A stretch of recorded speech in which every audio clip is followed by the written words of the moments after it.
A very famous psychologist had conducted an experiment called the classical conditioning. Here, a dog is presented food, but before presenting the food, a bell is rung. So every time a bell is rung, the dog expects food, and naturally, he starts salivating just as he hears the bell. This pattern, which might seem unnatural because the dog is salivating to a thing which usually doesn't give a natural response of salivation, that is, the bell makes him to salivate. We might be familiar with the pattern of being force fed, overfed, made to eat by scaring us by telling maybe the police will catch us or something, or feeding us as we cry and as we say no to the food.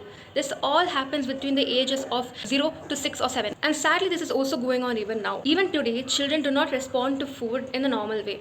We are said to be mindful about our eating, we are said to be conscious, but we do not treat the children the same way. Eventually, children associate food with negative feelings. Just like how the dog responds to the bell with salivation, which has no relation. Which dog would feel hungry just by seeing a bell or hearing the sound of a bell? The similar way, kids would start reacting to food with negative emotions because they are overfed, they are force fed, they are distracted, or they're even made to be scared. This might be a confusing factor for many parents because they do notice their child eating sweets or crisps or chips very much happily, but when it comes to actual food, they don't respond the same way. This is because chips or chocolates, they contain high sodium levels or high sugar levels, which naturally produce dopamine in us. So this is already a motivating fact for the children. They do feel happy when they have high sodium level foods or high sugar level foods. Whereas normal food, it is necessary for us to associate with positive reinforcement or positive feelings. Letting the child play, letting the child experience different sensories, let that be liquid, solid, semi-solid, with granules, without granules, with a lot of texture, without texture. The infancy stage is a stage for exploration, and restricting a child may halt their development.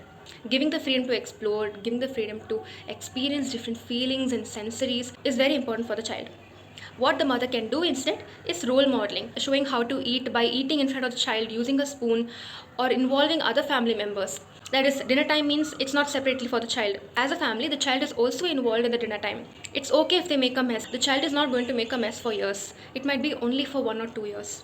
Because creating a mess means exploration and experiencing different things. A couple of influencers who influenced me to make this video because I associated their parenting style with Ivan Pavlov's experiment. In fact, when I noticed how these influencers raised their children, I noticed that the children's fine motor skills, that is picking up the food and keeping in their mouth, using fingers very precisely, how neatly they eat, how perfectly they include the side gravy and put in their mouth. They are so precise and they are very adult-like, and they reach this stage within 3 years or 4 years itself.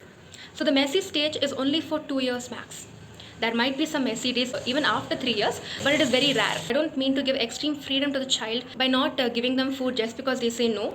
I'm telling you to motivate them to eat, not to combine negative emotions with something which is supposed to be enjoyed and relinquished. Because these patterns of eating will also affect the child as they become adolescents. Many eating disorders are connected with bad relationship with food when the child was young. So I think it's high time to connect food, to connect sleeping, and many normal essential parts of our life with positive things. And when you do it from childhood, the child as an adult is more healthy, satisfied, and complete.